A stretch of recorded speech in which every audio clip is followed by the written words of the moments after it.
Inshallah, today we're going to talk a little bit about history because we haven't done history for a while. And I recited Surah Ibrahim, and in it we learned that the Prophet Ibrahim, of course, built the Kaaba.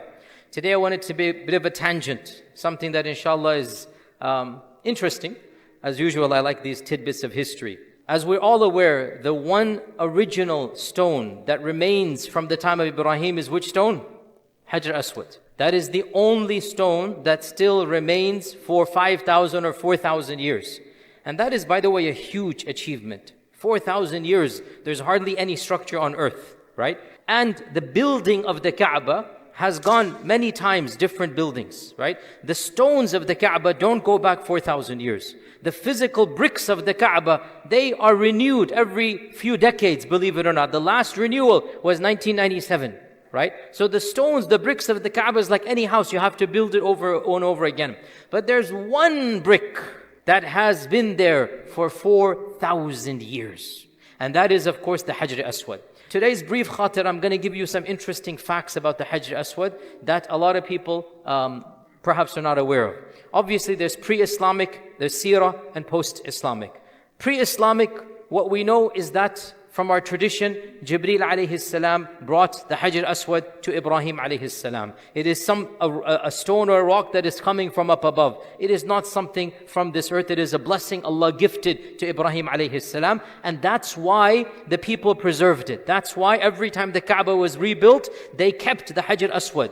The other stones kept on, but the Hajar Aswad, they kept it. Even pre-Islam, they knew this was a special Hajar.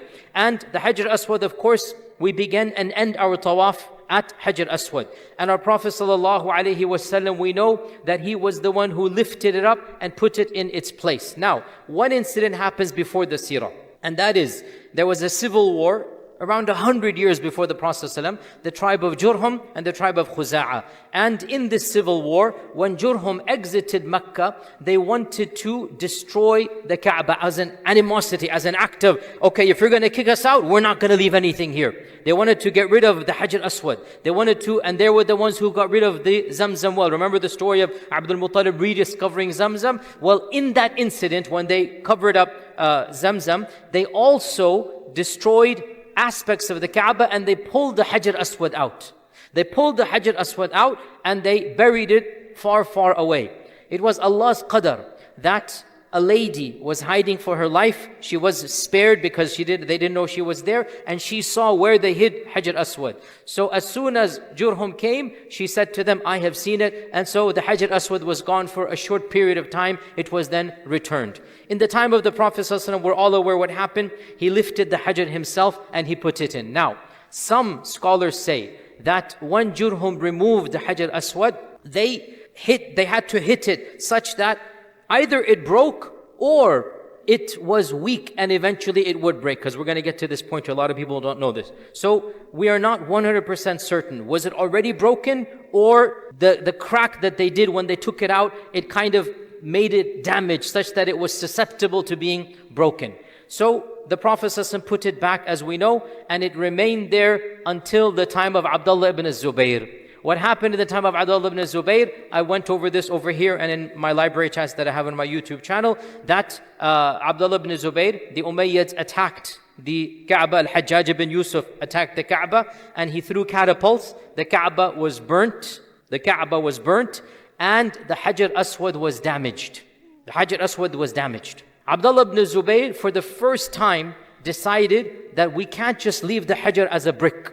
So he was the first person to put that silver container around it. You all know that silver container, right? You all know that silver receptacle. Abdullah ibn Zubayr was the first person to say, we need to protect the Hajar Aswad from any future attack. So he put it inside of like a case. That's the case that you see. The idea came from Abdullah ibn Zubayr. That was the first time the Hajar Aswad was put, and they say it was a case made out of alloys of silver and of other elements put together. Whatever he had, he just made it an icon or a case to put over there. That case remained until the time of Harun Al-Rashid. Harun Al-Rashid comes around 190 Hijra. He does tawaf around the Kaaba and he sees this Hajar Aswad and the same alloy and the same metal that Ibn Zubayr had put 150 years ago, 130 years ago, and it's decrepit, decayed, rusty. So he says, I need to build it again. So Harun al-Rashid spent a mini fortune, and he put 100% silver and like the most expensive material, because you have to remember, Ibn Zubayr, they didn't have access to what Harun al-Rashid had access to, right? Ibn Zubayr is, relatively speaking, in terms of civilization, don't misunderstand me, relatively primitive. I mean, they don't have... As for Harun al-Rashid, this is Baghdad.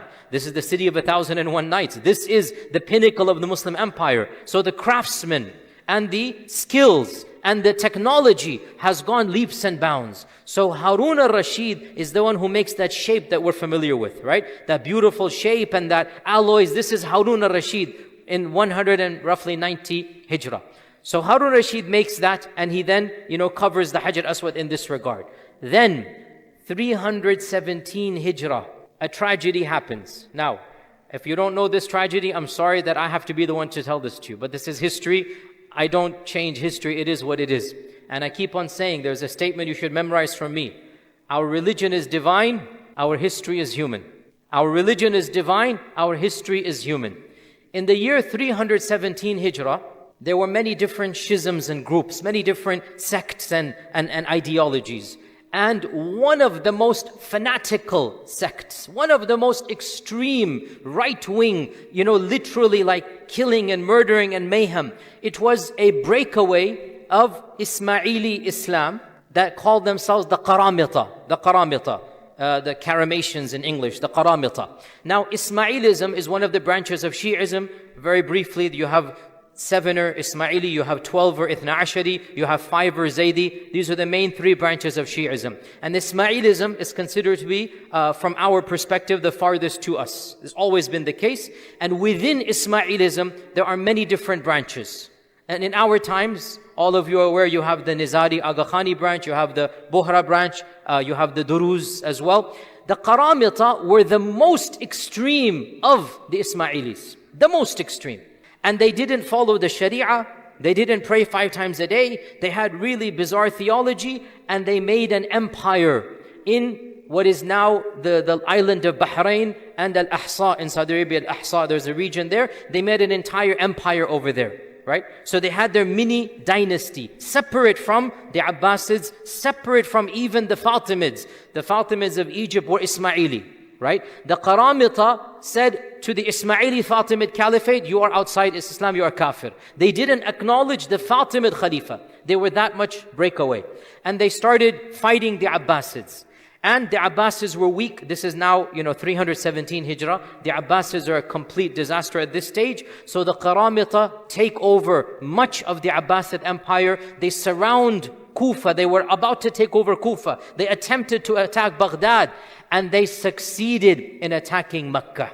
In the year 317, they launched a surprise attack on Mecca itself. And during Hajj, this is one of the saddest times of our Islamic history, early Islamic history. During Hajj, they killed 20,000 Hujjaj. They massacred the Hajj of that year, killed them. It is said blood was flowing in the Haram. Astaghfirullah, they filled the bi'r of Zamzam with dead bodies. You could not drink Zamzam for months after this. They filled the well of Zamzam with dead bodies. Their leader uttered kufri statements on top of the Kaaba. I don't want to repeat them. You can look up books of histories. Vulgar kufri statements. And he commanded the Hajar Al-Aswad be taken out. They attempted to remove it, but Harun al-Rashid had placed it so solidly, they could not remove the metal. They couldn't remove the silver. So they began hitting the Hajar Al-Aswad with an axe.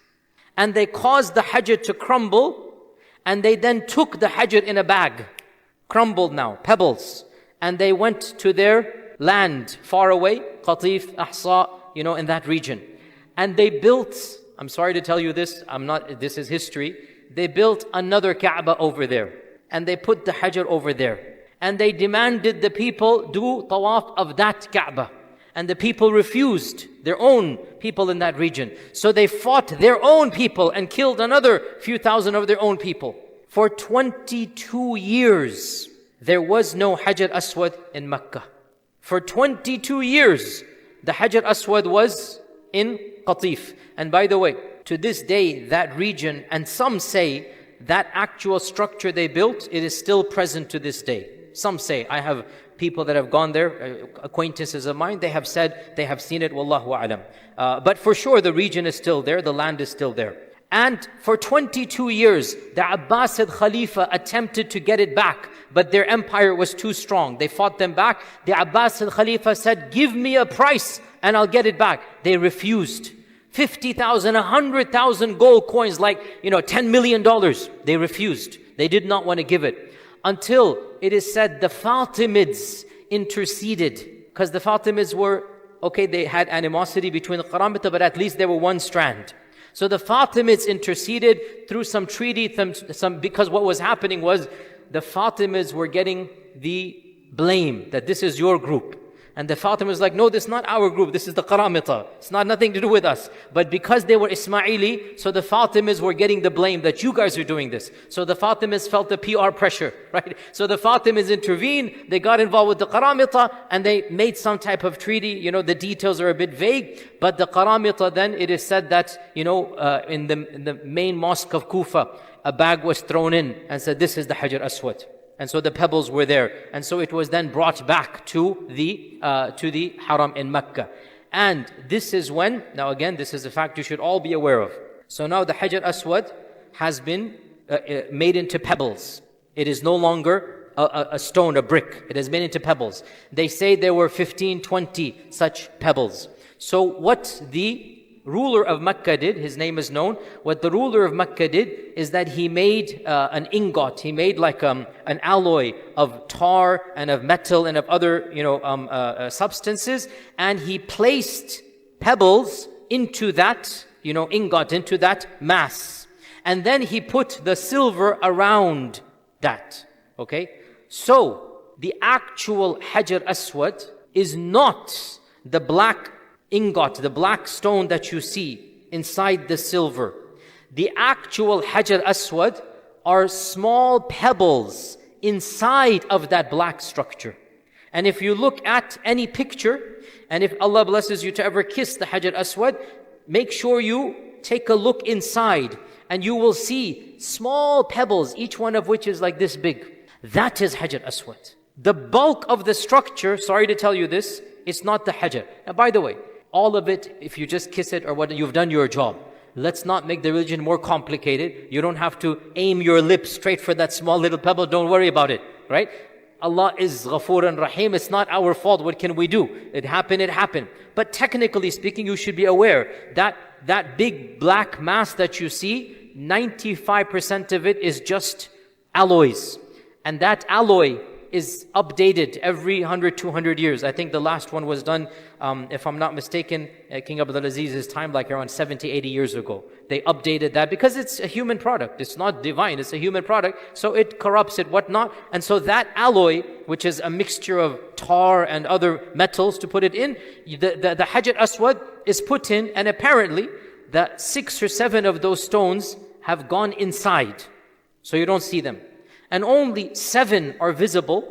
Majority of them are too small to even see. Only 3 or 4 are bigger than my finger, like one size of it, this much. 3 or 4, like one side of it, the other side is going to be that. So just imagine small rocks, right? That's how it's going to be. So the Hajar Aswad then was put into this ingot from the year 329, don't quote me, but roughly 329 Hijra onwards. Now, that remained. The Mamluks came, solidified it, but the structure remained as is until Suleiman Al-Qanuni. Suleiman Al-Qanuni was the greatest Ottoman Khalifa. He expanded the Khilafah of the Ottomans, he conquered places in Europe, and he spent millions or tens of millions of dollars on, yani his currency, on Mecca and Medina and on Jerusalem. All of you people who have been to Palestine, what you see in Jerusalem is Suleiman Al-Qanuni's effects. The wall, the structure, the city, that's Suleiman Al-Qanuni. 550 years ago, that's what you are seeing. He did the same to Mecca and Medina. And in Mecca, he completely, by the way, he never went to Mecca and Medina. None of the Ottoman Khulafa ever did Hajj. None of the Ottoman Khulafa did Hajj. for reasons beyond the scope of this khatira. None of them came to Mecca to do Hajj. Sulaiman al-Qanuni did not do Hajj. But he spent a fortune on Mecca and Medina. And in fact, if you went to Mecca before 1980, you would have seen some of the original structures of Sulaiman al-Qanuni until 1980. He was the one who made some, plaques around the Kaaba to walk and do tawaf. He made some of the structures, some of the doors. He also built the mihrabs. You would have seen some of the original structures before. Then 1980, they did their expansion and whatnot. So then you will find them in the Museum of Mecca, you will find. But 550 years ago, now, because he spent such a fortune, he did not go to Mecca, but he wanted to see the Hajar Al-Aswad. So what did he do? They brought the Hajar Al-Aswad to him. But not all of it. 5 pieces. They bought 5 pieces from this ingot, because he redid it again. He got rid of the tar and the metal, and then he redid it all over again. And when he redid it all over again, he's Sulaiman al-Qanuni, so he just took 5, put it in his pocket, metaphorically. Obviously, he didn't put it in his pocket. He's in Istanbul. But it was brought to him in Turkey, in Istanbul. And Sulaiman al-Qanuni, his main architect, some of you should know this. Who was his main architect? Sinan. Sinan, the person who built like half of Istanbul is Sinan, right? Everywhere you go, you find Sinan, Sinan, Sinan, right? Sinan decided, the wazir of that time, Mehmed Pasha, the wazir of that time, Mehmed Pasha, decided that he will build a special masjid to house the 5 stones from the Hajar Aswad. So he built a masjid called Masjid Suleiman Pasha in Istanbul, standing to this day by Sinan. So Suleiman Pasha financed his masjid. He was the vizier. And so being the vizier, however he got the stones, he got the stones. He got these 5 stones. Sinan built a special, beautiful masjid for the vizier. And at key places in the masjid, he put the Hajar Aswad, or these 5 pebbles of the Hajar Aswad. So when you walk into the masjid, one of them is there. When you're praying in the mihrab, one of them is there. When the khatib walks into the mihrab, the mimbar, one of them is there, right? So to this day, 5 stones of the Hajar Aswad are in Istanbul. And a lot of tourists go, and they don't even know of this masjid, right? So I went there. You didn't go, it's not my fault. I went there. Well, can't take 100 people there. I went there, alhamdulillah. You just go there. It says Mehmed Pasha's masjid, and it's walking distance from Hagia Sophia. You just go there, and you can see for yourself the Hajar Aswads, and these are extremely small. Just little pebbles, you will find it over there. And you cannot touch them because they're very high up. And you just find it. You can see the architecture is pointing to that structure. So this in what took place around 950 Hijra, yani 500 years ago. And that is still over there. From that time onwards, nothing much has changed. As we said, only the ingot has sometimes been updated. But by and large, the Hajar Aswad has remained as it is. And this is the overall story. Final theological point. As Umar ibn Khattab radiallahu anhu said, when he kissed the Hajar Aswad, he said, I know you are not something that can help or harm me. We don't worship the Hajar Aswad. In the end of the day, Allah Azza wa Jal, He blessed us to have that one icon there. But in the end of the day, as Umar al-Khattab said, you are a Hajar, you are a rock. You don't harm me, you don't benefit me.